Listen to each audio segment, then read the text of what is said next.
Bismillahirrahmanirrahim. Assalamualaikum warahmatullahi wabarakatuh. Kami dari kelompok 6 akan mempresentasikan modul 5 KB3. Kami yang terdiri dari saya, Neni Widyaningsih, yang kedua Windy Ayuliana, yang ketiga Mbak Dela Marta Trirantau, dan yang keempat Mas Khairul Nasihin. Kami akan membahas tentang kebutuhan khusus dan profil pendidikan anak tunarungu dan anak dengan gangguan komunikasi. A.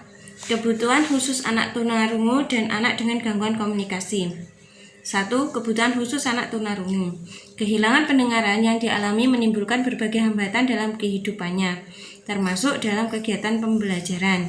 Ini mengakibatkan anak tunarungu sulit atau tidak bisa mengikuti pembelajaran dengan pendekatan atau metode yang biasa digunakan dalam pembelajaran anak mendengar atau anak pada umumnya. Dengan menentukan kebutuhan khusus anak tunarungu, perlu mempertimbangkan tingkat ketunarunguannya, lokasi terjadinya kerusakan organ pendengaran, dan saat terjadinya tunarungu. Masalah utama akibat ketunarunguan bukan terletak pada ketidakmampuannya berbicara sebagai komunikasi lisan, melainkan terhambatnya kemampuan berbahasa secara keseluruhan. Anak tunarungu membutuhkan layanan untuk mengembangkan kemampuan bahasanya melalui layanan bina komunikasi, persepsi bunyi, dan irama. Layanan BKPBI adalah kekhususan yang merupakan suatu kesatuan antara pembinaan komunikasi dan optimalisasi sisa pendengaran untuk mempersepsi bunyi dan irama. A. Layanan bina komunikasi merupakan suatu upaya untuk mengembangkan kemampuan berkomunikasi anak yang terhambat sebagai dampak dari kehilangan pendengarannya. Pengembangan komunikasi didasari dengan pengembangan kemampuan berbahasa dan berbicara. 1. Layanan pengembangan kemampuan berbahasa melalui percakapan dengan memperhatikan sensori yang dapat memberikan stimulasi.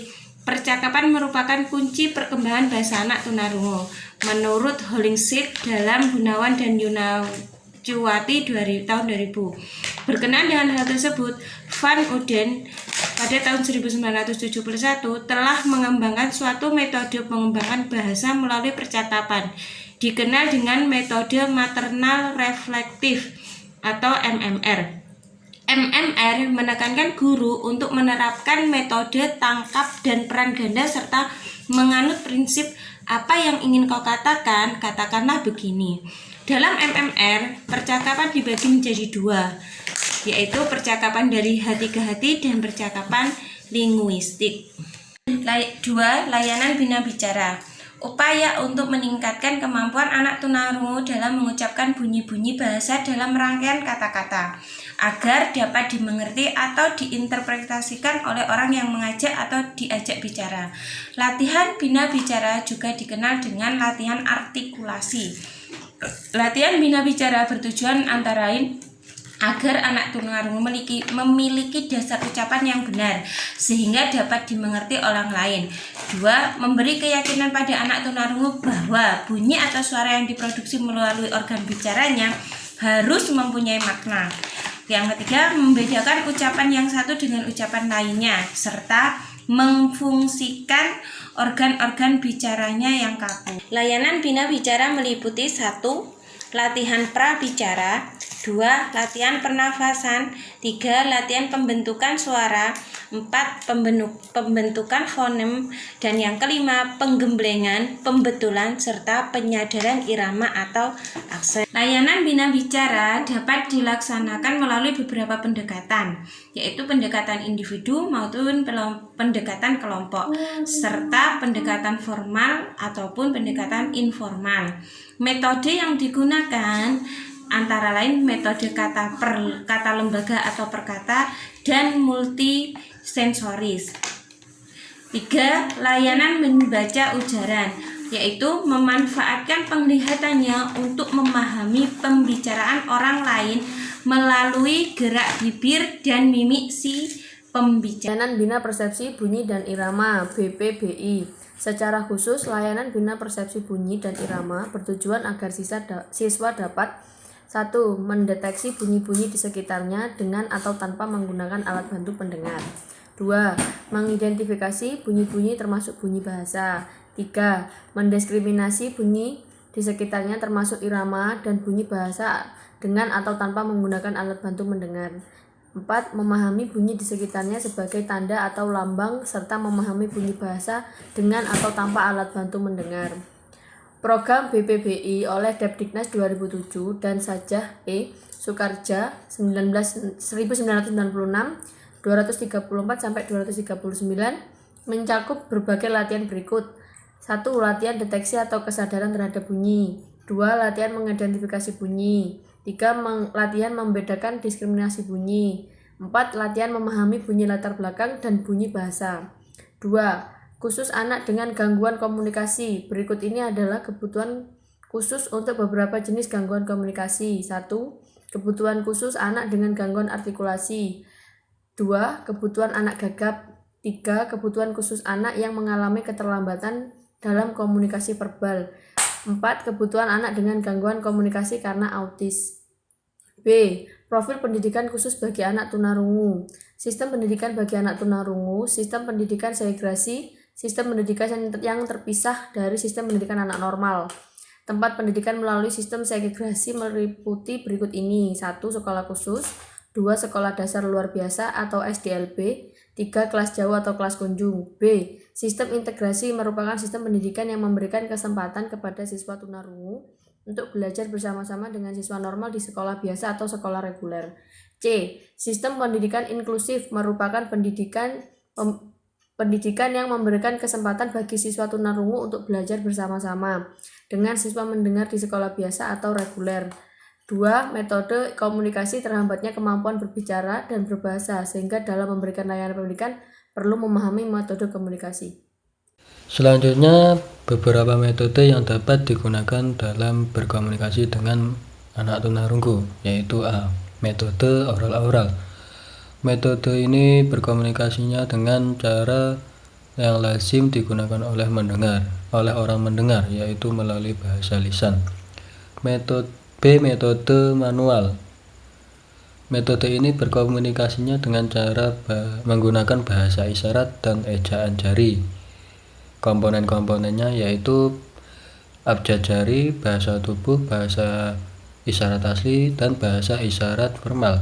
C. Komunikasi total, yaitu suatu falsafah yang memungkinkan terciptanya iklim yang harmonis dengan menerapkan berbagai metode dan media komunikasi. 3. Prinsip-prinsip pembelajaran siswa tunarungu. A. Apabila Anda sedang memberikan penjelasan kepada siswa, hendaknya posisi Anda selalu berhadapan dengan siswa atau face to face. B. Dalam penempatan siswa di kelas reguler, siswa tunarungu hendaknya ditempatkan di bagian depan untuk mempermudah siswa membaca ujaran guru.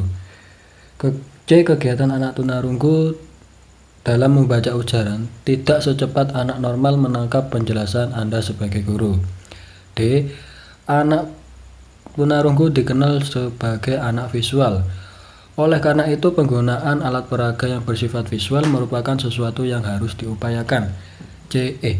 Oleh karena anak tunarungu mengalami kesulitan untuk memahami ucapan guru, maka dalam proses belajar mengajar harus dihindari pemakaian metode ceramah yang berlebih. F.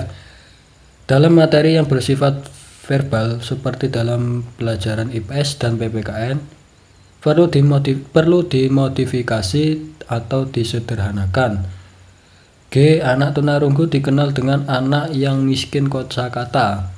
Oleh karena itu, Anda sebagai guru harus sering memberikan tambahan kosakata dan memastikan siswa tunarungu tersebut memahami dengan benar kata-kata atau istilah yang Anda gunakan. 4. Strategi pembelajaran. Strategi individualisasi, yaitu strategi pembelajaran dengan mempergunakan suatu program yang disesuaikan dengan perbedaan-perbedaan individu baik karakteristik, kebutuhan maupun kemampuan secara perorangan. Strategi kooperatif, yaitu strategi pembelajaran yang menekankan unsur gotong royong atau saling membantu satu sama lain dalam mencapai tujuan pembelajaran. C. Strategi modifikasi perilaku, yaitu merupakan suatu bentuk strategi pembelajaran yang bertolak dari pendekatan behavioral. Selanjutnya 5. Media pembelajaran. Media pembelajaran dikelompokkan ke dalam media visual, audio, dan audiovisual. Media visual berupa gambar, realita, model, dan slide. Media audio seperti program kaset suara dapat dipergunakan dalam latihan pendengaran. Sedangkan media audiovisual seperti program video atau televisi instruksional dapat dipergunakan dalam pembelajaran anak tunarunggu. Yang keenam, fasilitas pendukung, antara lain adanya ruang sumber yang dilengkapi dengan berbagai media untuk memfasilitasi pemberian layanan kekhususan seperti layanan untuk mengembangkan kemampuan komunikasi. Yang ketujuh, penilaian merupakan suatu proses yang sistematis untuk memperoleh informasi tentang kemampuan atau hasil belajar siswa sebagai dasar untuk pengambilan keputusan tentang siswa tersebut. Dalam melakukan penilaian terhadap siswa tunarungu ada beberapa prinsip yang harus diperhatikan, antara lain sebagai berikut. Berkesinambungan, berarti kegiatan penilaian tersebut tidak hanya dilakukan 1 atau 2 kali dalam satu semester, tetapi hendaknya dilakukan setiap pembelajaran atau beberapa kali dalam satu semester, sesuai kebutuhan. Yang kedua, menyeluruh, meliputi aspek pengetahuan, keterampilan, maupun perilaku sikap utuh dari siswa. Yang ketiga, objektif dan adaptif.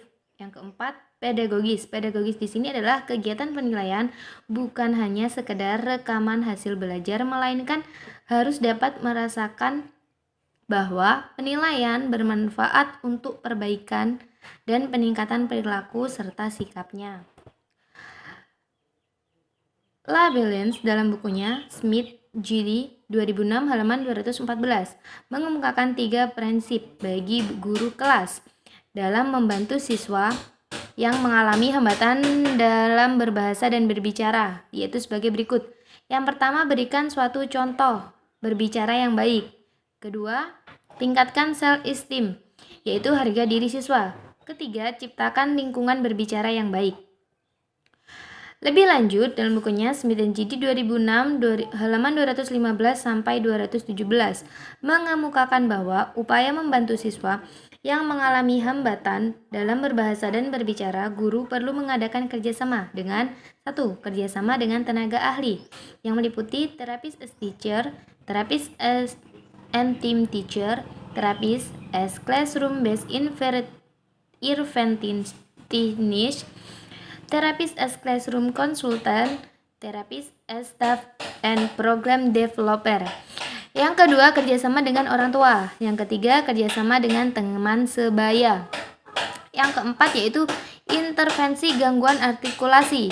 Di sini meliputi pelaksanaan asesmen, analisis hasil asesmen, pembuatan program intervensi, pelaksanaan program intervensi, penilaian tindak lanjut. Itu tadi pemaparan dari kelompok 6 tersebut. Kurang lebihnya saya mohon maaf dan saya akhiri. Wassalamualaikum warahmatullahi wabarakatuh.